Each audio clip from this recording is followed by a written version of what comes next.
The Digital India program recently celebrated 7 years of its launch. The campaign has boosted the adoption of innovation and digital technologies across sectors. CNBC TV18 hosted Digital India Vision 7.0, powered by MasterCard, dedicated to connecting all the dots like digital infrastructure, e-governance, electronics manufacturing, and modern digital laws with a focus on digital privacy, cybersecurity, capacity building, and skilling to catalyze New India's decade. Among other key conversations, the event also had industry experts converge for a power-packed discussion to delve upon how the adoption of disruptive technologies, innovative business models will enjoy an upward growth trajectory in a panel discussion titled 5G to Foster India's Decade. Thank you very much for that. Now 5G holds the promise of 100 times faster speed and lag-free connectivity. Coupled with artificial intelligence, IoT, AR, VR, emerging technologies like robotics, it can enable a lot of use cases across sectors: healthcare, agriculture, e-commerce, manufacturing, education, and 5G will form the bedrock of the technological developments of this decade.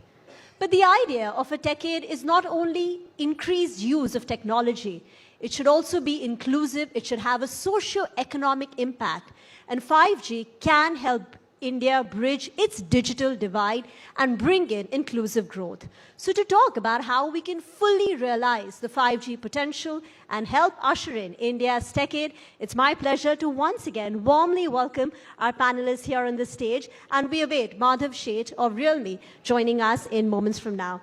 Thank you very much. Sir, Rajaram, my first question is, the 5G auctions have been a resounding success. Sunil Bharti Mittal said, "In my 30 years, this is a first. No fuss, no follow-up, no running around corridors, no tall claims. This is ease of doing business in its full glory." 5G auctions are done. What is next? And, as an opening remark, how do you think 5G will help foster, bring in India's decade by bringing innovation, inclusivity, while having a socio-economic impact? Thank you. The task of the government was actually to ensure that the climate for rollout of 5G is put in place in the first instance. While spectrum auction was part of the process, I think the preparation started a little long ago. I think as early as 2017 when we decided to set up a 5G test bed. So with IIT Madras and several other IITs and Samir, one of our research institutions. So the last several years have been hard work in terms of supporting, helping, assisting, facilitating the ecosystem players, especially the startups and the deep tech startups, to actually work on these technologies ahead of time. So while that be the case, I think the government also took a lot of efforts in unlocking spectrum, because spectrum doesn't come, it's already deployed in several other uses. So getting the spectrum unlocked and putting them to the market took a lot of effort. In fact, because there were several other stakeholders like defense, and many other users who had to part with some of the spectrum which could be then auctioned. Of course, the auction process was itself took quite some time. But nevertheless, I think at the end of the day, I would like to say that the job of the government as part of the auction process was to essentially put out more spectrum in the market, because essentially India is one of the countries where the spectrum per population is actually low. In fact, for the kind of explosion in data which we're seeing now, we need more spectrum per population. So therefore, from that perspective, I think it's a good beginning, and we believe that this will spawn not only new use cases, because 5G is obviously a different technology with a number of enterprise use cases, and also promises greater speed, low latency, higher reliability, and so on and so forth. But at the end of the day, I think this is a great opportunity for innovation to happen, because essentially innovation happens around new technology. And I think 5G that way promises to be disruptive in its use cases, I think. So, and therefore, from that perspective, we are quite excited. We will continue to work with the industry to actually develop these use cases. We look forward to a very robust and a planned long-term rollout. Okay, so innovation is a key factor that you're keeping in mind. I want to talk, sir, a bit about inclusivity. 5G, they say, can help bridge India's digital divide. While Telangana is making a lot of efforts to make sure optical fiber reaches every household in Telangana, the problem is it's still very hard. 2/3 of India is in rural areas where a cable, a fiber finds it very hard to reach. Most of us have mobile connectivity, but the speeds are not very high. So when we switch to 5G, we will have very high speed and high quality broadband-like experience, which can usher in a lot of innovation, enable the use cases that you're talking about. So when this happens outside of the metros, it will help India bridge its digital divide. So my question is that 5G right now is going to be rolled out only in the key cities, in the metros, I think 11 in October, and it will take a couple of years before it becomes pan-India. So in a way, if the operators are right now going to cater to the creamy areas, only the metros, will it not deepen the digital divide rather than bridge it? Your thoughts on how 5G can foster inclusivity?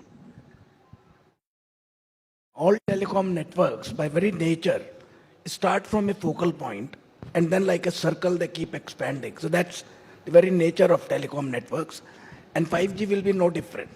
So it's not surprising that they have to start from the cities. But my feeling is that the penetration of 5G handsets, which is critical, because without 5G handsets, even if you provide the network, it won't work. So that is going to rise so quickly that nobody can predict how many years it will take for it to go to the deep part of the country. But I think it will be much quicker than what we are all expecting. Your own estimate when we could have 5G pan-India? Well, I think we are in a 100-meter race, so keep running as fast as you can. Don't worry about how long it takes. We'll do our level best to reach as soon as we can. Rajaraman, your thoughts on inclusivity? 5G is new to most parts of the world, I think, though of course a number of countries have launched it. The rollout will be gradual because and even the telecom service providers have taken a measured step because obviously they would like to see how revenues grow, etc. So it will be a measured rollout. 4G will continue to be the base load system. While 5G builds up, it will definitely reach out to the rural areas. And let me also say this. See, today the 4G covers almost like 98% of the subscribers. Now the Honorable Prime Minister has taken a decision to actually saturate the country with 4G. So the technology that we are going to adopt will also be 5G enabled. To switch on 5G will not be very difficult. I think most of the technologies of 4G can be upgraded to 5G without much of effort. So I think once the use case is built up, I think this country, the 5G will really explode. That's our expectation. And let me also say, see, the Indian digital user is not to be underestimated. We lead in terms of the data use, I think, in fact, in the most parts of the world, the average data use is about 12 GB per user per month. But India has already reached about 18, I think, which I think shows that I think the uptake will be very fast. No, absolutely. I think 4G helped India's digital consumption go up by 6.5 times, data consumption. Rajan, to take up on that point about use cases, B2B value proposition of 5G can be well imagined, right? AI and 5G will help autonomous cars. We could have robotic surgeries taking place remotely in healthcare. But what about from a B2C point of view? Now, we still don't seem to have a killer 5G app or a use case for which we require 5G. Now, 4G enabled movie streaming, which was not earlier possible with 3G. What is it that you see from a customer-consumer point of view will be that compelling use case for which 5G is needed, and that will drive adoption? I think I'll ask you a counter question. What was the killer use case for 4G? What was the killer use case for 3G? Typically, use cases do not generally, the killer ones, you don't see them born till you have the G rolled out. Now, I would like to touch upon the topic which was discussed as to what is going to happen in 5G in India. With 4G, we address the need of the mobile customer, right? And we talk about 12 GB, 19 GB actually. That's sort of consumption per month, from 1 GB to 19 GB. And if I ask any one of us that what is it that you're doing which consumes 90, I don't think we have a very clear answer how we ended up using 19 GB. And it's still growing. What is missing is the connectivity in the home. Broadband inside the home, especially during the pandemic, we all saw that all of us, the school moved inside the home, the office moved inside the home, and we needed broadband inside the home. With 5G, what you're going to see is that, especially with this super successful auction, And I would say it is one of the best things that has happened to this country. And as we watch global, and now we watch India, millimeter wave and the way the government has managed to offer, and the operators have taken up the challenge of taking huge spectrum, millimeter wave is going to solve the issue of home broadband. So what I would see is that the home needed fiber. Fiber is a difficult proposition. It's going to take its own time. And with millimeter wave, you will see the home getting the fiber. That's the first consumer use case, because now you have broadband inside the home. Apart that, of course, you can talk about zillions of use cases. I think the operators, Airtel, Jio, Vodafone, have over the last 1 year, during the trials, have showcased multiple use cases. I would still say that let's not define what's a killer use case. Basically, 5G is the need of this country, primarily to exactly address the digital divide, because 5G is going to be going to the rural. With millimeter wave, we are going to reach out to the end of the villages, which had been difficult with fiber. So my belief is that 5G is going to be all pervasive very quickly. So from a B2C point of view, the biggest use case will be home broadband, fixed wireless access? To start with? To start with. Anand, coming to you on that, would you like to add any more potential use cases on B2C? And then we'll get chatting about B2B and the value proposition. See, as you said, I think on the B2C side, video will continue to be one of the biggest, but you are already getting 4G, but how do you sort of look at ultra speed is going to be one of the killer use cases as we go along. And clearly, as Rajan mentioned, these things will evolve as the network grows. If 4G was all about feeds and speeds, 5G will be about providing the experience to the end user.